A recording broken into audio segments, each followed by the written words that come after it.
Ô mano, ô mina, o professor quer te ver passar no vestibular pra comemorar. A praia no moinho andar, do nananana. Fala, meu lindo, fala, minha linda. Vamos filosofar hoje sobre um dos maiores filósofos que a Idade Antiga já conheceu e talvez um dos maiores da humanidade. É o filósofo Sócrates. Você quer saber o que ele desenvolveu? Quer saber o que ele pensa? Então, curta o nosso vídeo, inscreva-se no nosso canal, compartilhe também os vídeos e eu quero ter o prazer de ler os comentários. O que você achou do vídeo? O que você pensa sobre as ideias de Sócrates? Concorda? Não? Quero te ouvir. Beleza? Depois da vinheta, vem com a gente!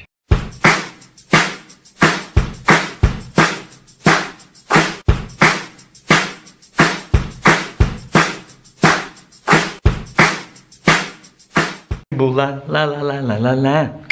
Meu lindo, minha linda, nós vamos falar agora sobre o período clássico da filosofia, período das estrelas da filosofia, que é o período socrático, que vai entre o século V e o século III a.C. É um período depois do período pré-socrático. Agora não importa mais discutir sobre a origem dos seres, a origem do universo. O que importa para esses filósofos, como Sócrates, Platão e Aristóteles, são as questões humanas. A ética, a política, virtudes, o que é o bem, o que é o belo, o que é a justiça, o que é a sabedoria, o que é a felicidade. Então são essas questões que os filósofos vão se debater.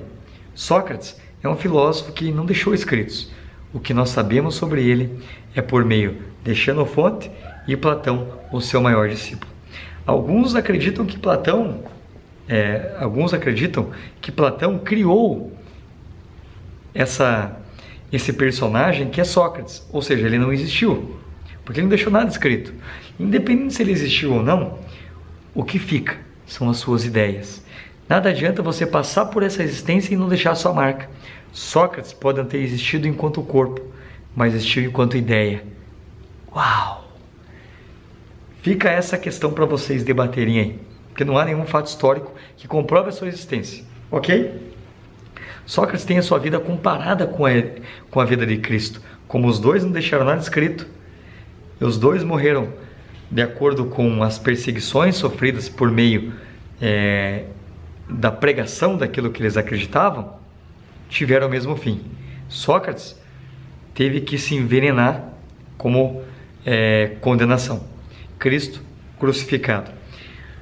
Voltando a falar sobre Sócrates. Sócrates, ele não escrevia, como a gente falou, não ficava num gabinete fechado, e ele filosofava na praça pública. Ele questionava as pessoas, escravos, jovens, idosos, independente da classe, independente da raça, ele filosofava. Qual que era o lema de Sócrates? Abre aspas. Todos já sabem, né? Aqueles malandrinhos colocam na prova, né? Eu dou 0, velho. Se você é meu aluno, está me assistindo, vou dar 0 se colocar isso na prova. Já sei de nada sei. Sócrates tinha um lema, vocês vão entender. Vocês colocam isso, mas muitos não sabem. Abre aspas. Só sei que nada sei. Quanto mais eu sei que nada sei. O que o Sócrates quer dizer com isso? Quer dizer que por ele admitir sua própria ignorância, ele buscava conhecer a verdade. Buscava compreender o mundo.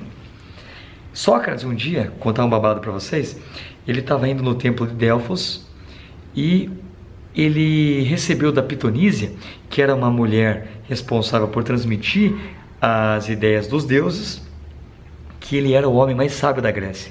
Ele se assustou, ele falou: como eu, uma pessoa que não sei nada, estou procurando saber, sou a pessoa mais sábia? Sabe por quê? Porque ele era o único que sabia que nada sabia. Os demais acreditavam que sabia,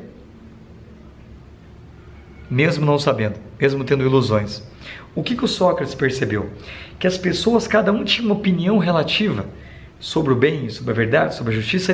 As pessoas não conseguiam se entender sobre os valores, né? Sobre a política, por exemplo. E ele percebeu que acontece isso porque as pessoas têm opiniões formadas pelos sentidos. Pelo tato, olfato, paladar, visão, audição. O microfone sem fio é assim. Se você acredita naquilo que você ouviu e conta para outra pessoa e conta para outra pessoa, chega na 20ª pessoa, é totalmente diferente. Porque os sentidos enganam, Sócrates vai dizer. O que faz com que o homem caminhe para a verdade é a razão, o pensamento. O pensamento separa a ilusão, a mentira, da realidade. É um filtro que nós temos na nossa mente. Certo? Sócrates foi baseado, a teoria de Sócrates foi baseada na influência que teve do pai e da mãe, velho. Verdade.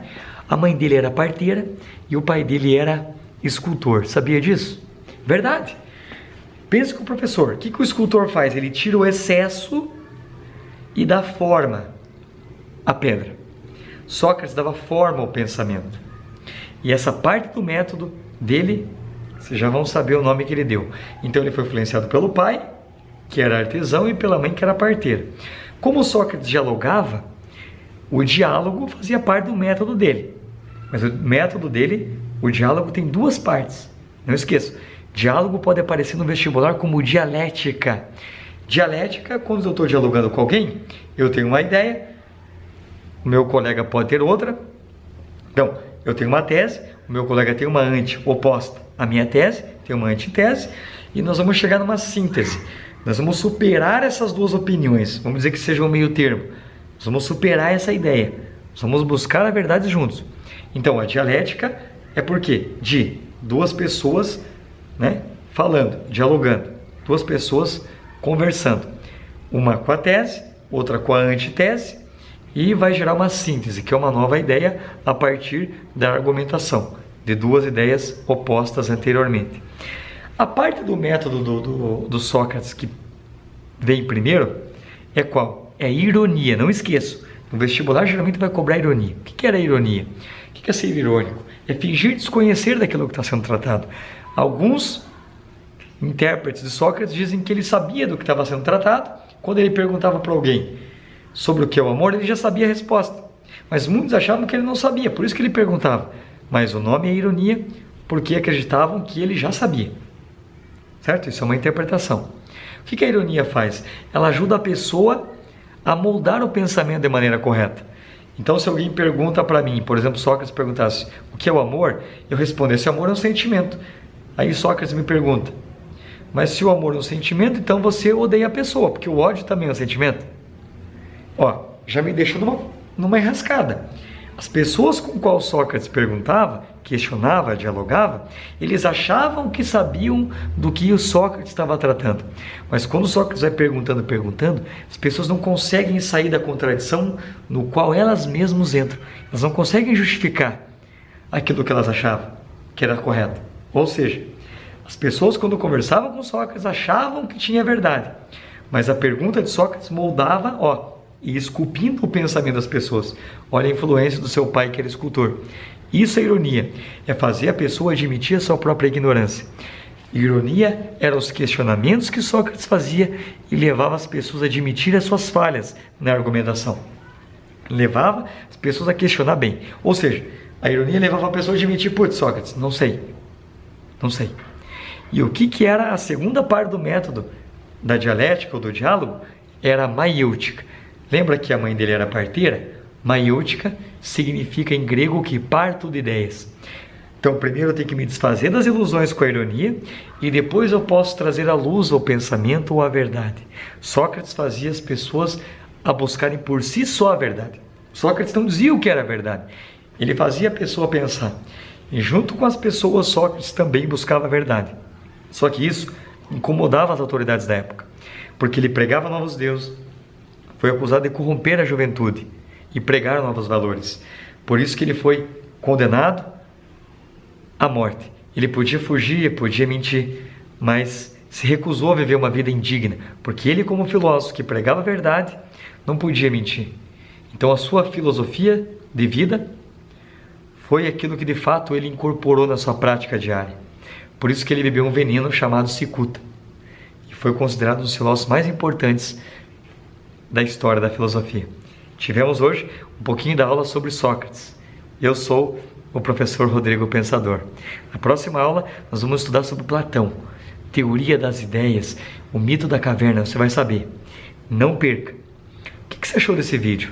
Comenta embaixo. Gostou? Concorda com Sócrates? Não? Você acha que de fato ele existiu? O senhor quer saber a tua ideia, teu pensamento? Curta, inscreva-se no nosso canal, compartilhe os nossos vídeos.